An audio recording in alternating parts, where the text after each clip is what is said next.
Oi, gente! Bem-vindos ao podcast mais eletrizante da FTC, o AltaCast. Eu sou a Heloísa. E eu sou a Bibia. Estamos aqui com a Mariana Freitas, que trabalha com marketing e publicidade. Oi, gente, muito legal estar aqui hoje. Oi! Então, eu acho que vocês perceberam que estamos em um cenário diferente, né? É que nós estamos com o nosso novo parceiro, que ele nos cedeu esse espaço, que é o Geekverse. Depois a gente vai contar um pouquinho mais dele pra vocês no final do vídeo. Isso. Então, nós queríamos primeiro que vocês se apresentassem um pouco pro pessoal que tá assistindo, né? Pra eles saberem sobre você. Legal. Bom, bora lá, gente. Eu acho que vou me apresentar um pouco de maneira geral, mas eu sou Mariana, podem me chamar de Mari. Eu trabalho com marketing e publicidade, como vocês já mencionaram, numa área um pouquinho mais nova. Hoje a gente chama de trade marketing digital. Trabalhei com várias outras coisas também ao longo da vida aí, mas também sou formada em música. Quando era um pouco mais nova fiz algumas aulas, enfim, me formei e também cheguei a dar algumas aulas. Parti um pouco para a área de jornalismo e também jornalismo esportivo ali, mas atualmente estou na área de publicidade e marketing mesmo. Legal. E você sempre soube que queria fazer isso? Como foi essa trajetória? Acho que essa trajetória ela foi a mais doida assim, possível, porque eu permeei por vários ambientes. Assim, acho que ao longo do ensino médio, enfim, a escola, a gente é bombardeado de informação, então acontece muita coisa que a gente vai se interessando. E aí acaba que a gente vai adquirindo vários hobbies ao longo da vida mesmo assim, e a gente às vezes acaba se confundindo mesmo, de entender, poxa, será que eu gosto muito disso a ponto de trabalhar para sempre com isso? Ou será que, de fato, é só um lado B, assim, da vida que a gente vai guardando ali numa caixinha e construindo? Mas, assim, eu tive um ensino médio técnico também já na área de comunicação, publicidade e marketing. E ao longo tive várias aulas de outros segmentos, digamos assim. Então, até pensei em fazer direito, quando a gente entrou numa aula de direito criminal, assim, falei, nossa, que legal isso, mas depois a gente entende que é muito mais. Tem uns livros muito bons pra ler. Não combinava com você. Acho que não era a minha área. Mas, de fato, ao longo dos 3 anos ali no ensino médio, acho que no final eu tinha uma única certeza, que era trabalhar com comunicação, independente de qual seria. Acho que a música ajudou muito nessa área, porque acho que trabalhar com música em si, acho que não era o meu lugar, mas com algo que remetesse à música, algum tipo de entretenimento, ou algum tipo, assim, que eu pudesse usar a publicidade na música, fazia um pouco mais de sentido. E aí eu fui discutindo grades, enfim, até chegar no curso de jornalismo, que foi ali o meu primeiro passo ali na trajetória na comunicação. Legal. E como que funciona realmente? O que você faz no seu trabalho? Meu dia a dia é um pouquinho diferente do habitual quando a gente fala só da área de publicidade e marketing. Foge muito da criação de campanha, da criação de criativos mesmo. E vai um pouco mais para alguns canais que a gente já conhece. Assim, acho que vocês já compraram na Amazon, Mercado Livre. Sim. Então, eu cuido muito de uma parte estratégica desses 2 canais ali no ambiente digital. E a ideia é proteger basicamente a indústria que eu atuo, assim, como marca como um todo. Então, avaliar se os nossos produtos estão bem ranqueados ali, bem avaliados, se as fotos estão corretas, e a partir disso, mostrar o nosso produto para a maior quantidade de público, audiência possível, para que eles conheçam a marca de uma maneira muito mais interessante, enfim, no geral, quem já não conhece. Legal. E você já teve algum momento que você olhou e falou assim, nossa, isso é com certeza o que eu quero fazer, algo que te deu essa luz pra você ter certeza? Teve. Bom, eu, como mencionei, permeei por vários ambientes, assim, mas eu tive que trocar o meu curso, né? Então, eu tava fazendo jornalismo, mas por algumas questões de pandemia e tudo mais, meu curso ali não era na minha cidade atual, ele era bem longe. Então, tipo, eu ia ter que voltar, ir e voltar da faculdade todo dia e tudo mais, e não estava fazendo tanto sentido também no ambiente que eu já vivia. No meu trabalho eu gostava muito do que eu já fazia, mas eu queria... Então eu decidi mesmo, pessoalmente, trocar de curso. E aí fui conseguindo algumas oportunidades ali, e quando eu vi, eu estava num ambiente totalmente novo, com um mercado que nasceu basicamente de 2024 para 2025, com essa oportunidade de trabalhar, de fato, em grandes canais, na verdade. E aí eu entendi que fazia muito sentido o que eu estava fazendo, assim, acho que o interesse mudou, a ideia de, tipo, querer ter um hobby, fazer daquilo um trabalho mudou, de fato, olhar o mercado para fora, olhar o mercado atual, assim, tanto no Brasil, eu acho que faz muito mais sentido para as estratégias, um olhar mais estratégico de planejamento, tudo mais. É uma área de dados que eu gosto muito. Então, acho que muda um pouco a visão do que todo mundo vê, né? Todo mundo acha que a publicidade é, vamos gravar vídeo, vamos editar, não sei o quê. E a minha parte, todo mundo olha para mim e fala, não, você não trabalha com publicidade. A gente trabalha sim, mas é numa parte um pouco mais de dados, de algoritmo, uma parte um pouco diferente aí. E como você sente que realmente se relacionam essas duas partes da tecnologia e do marketing da publicidade? Eu acredito que elas se complementam quase que em 100%. Elas andam, assim, basicamente de mão dada, porque eu acho que no cenário atual, onde a gente fala muito sobre e-commerce pós-pandemia, né? Sim. Onde a gente compra basicamente em sites ou a nossa jornada é meio dupla, né? Então a gente vai na loja, mas a gente pesquisa também no site pra ver se não tá mais barato, como é que funciona, se vai entregar no tempo que a gente quer, ou se você vai ter que comprar de fato ali na loja. E acredito que a tecnologia, ela permeia muito bem entre os dois mundos, mas basicamente acho que a publicidade hoje ela é muito pautada com tecnologia, acho que ela não existiria sem a tecnologia, sabe? Sim. Sim, hoje em dia tá muito interligado, né, por tudo que a gente tá vivendo e 100%. hoje uma não existe sem a outra, como você falou, né? A gente viveu uma experiência personalizada. Eu brinquei com alguns amigos uns anos atrás, assim, com o algoritmo do Spotify.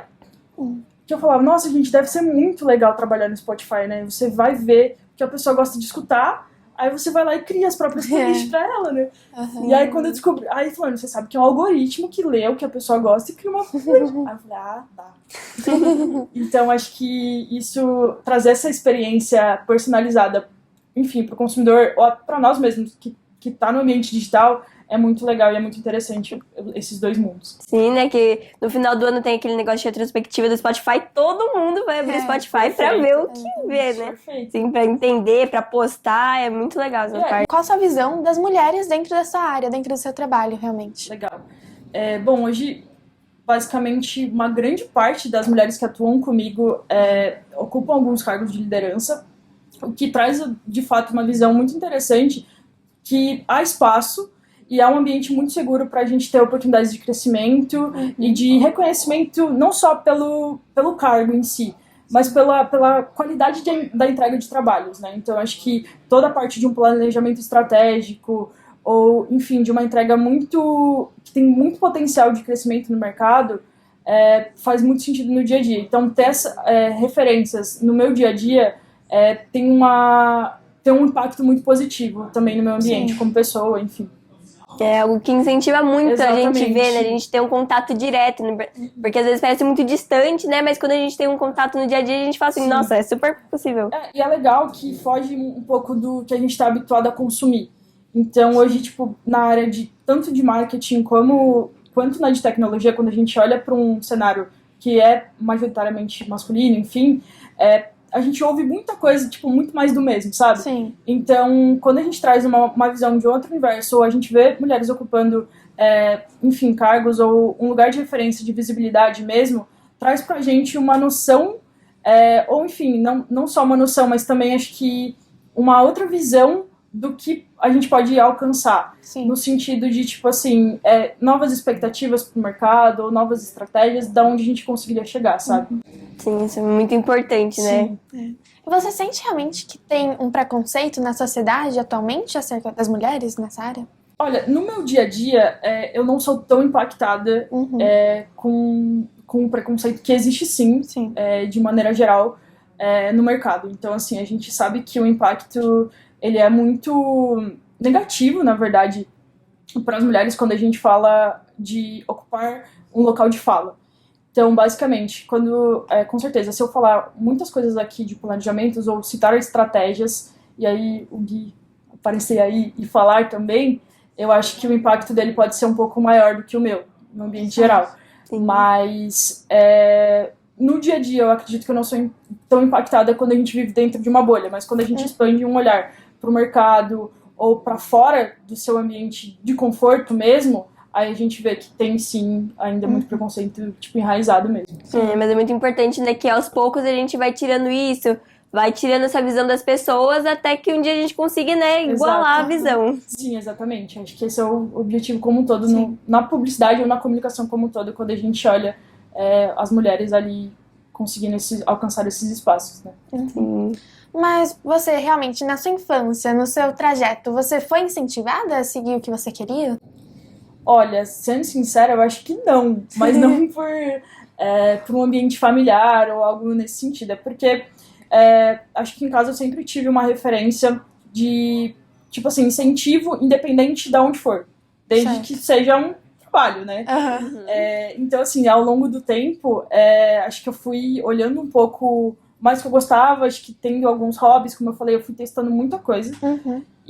Mas, assim, o incentivo, ele veio um pouco mais por mim, sabe? Acho que eu olhei um pouco o mercado, acho que quando você faz uns 18 anos ali, acho que terminei o ensino médio e eu comecei, não, acho que agora eu preciso, né, começar a pensar no que eu quero trabalhar e tudo mais. E aí a comunicação chegou de uma maneira um pouco mais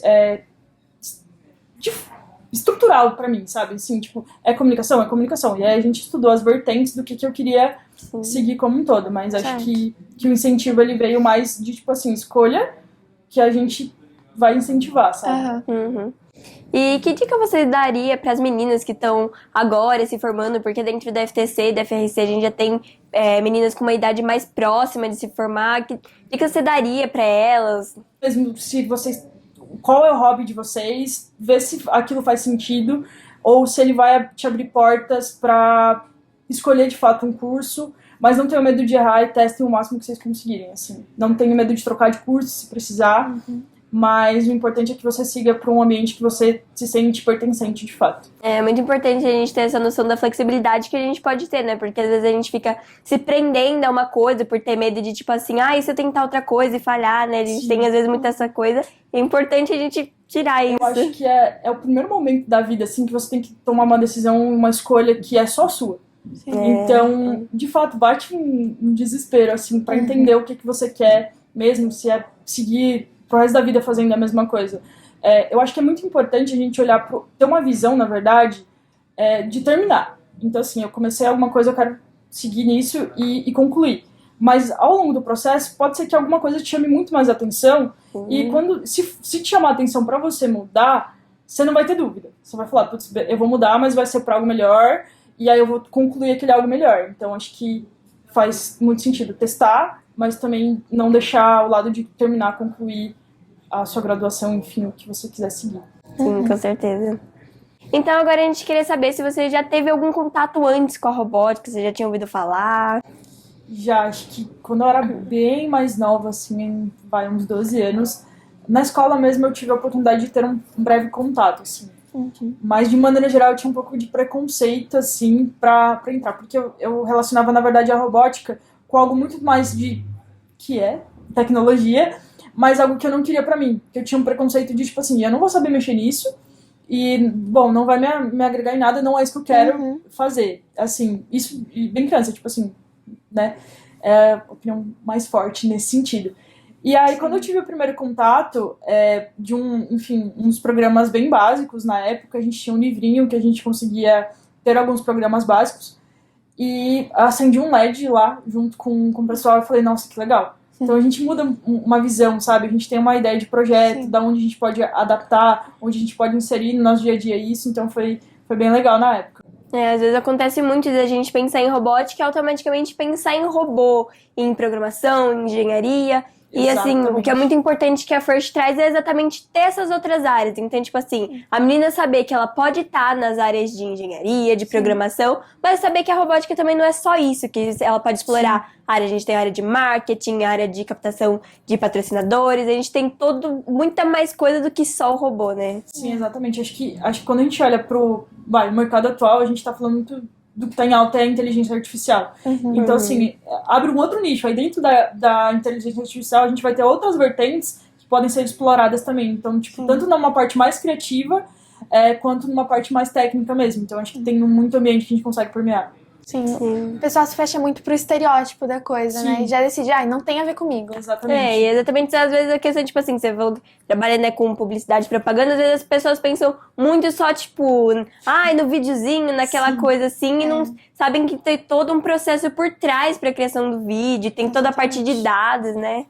Eu brinco muito que é tudo um porquê, né? Então a gente vai olhar o porquê daquele formato de vídeo, o porquê daquele vídeo, daquele conteúdo, e aí depois a gente entender qual que é o público certo, quem que vem desse público mesmo. Porque às vezes a gente, poxa, sai um vídeo e a gente tá atingindo uma galera que não é quem a gente queria trazer, que é o público que a gente não queria que tivesse tanto contato assim com a marca.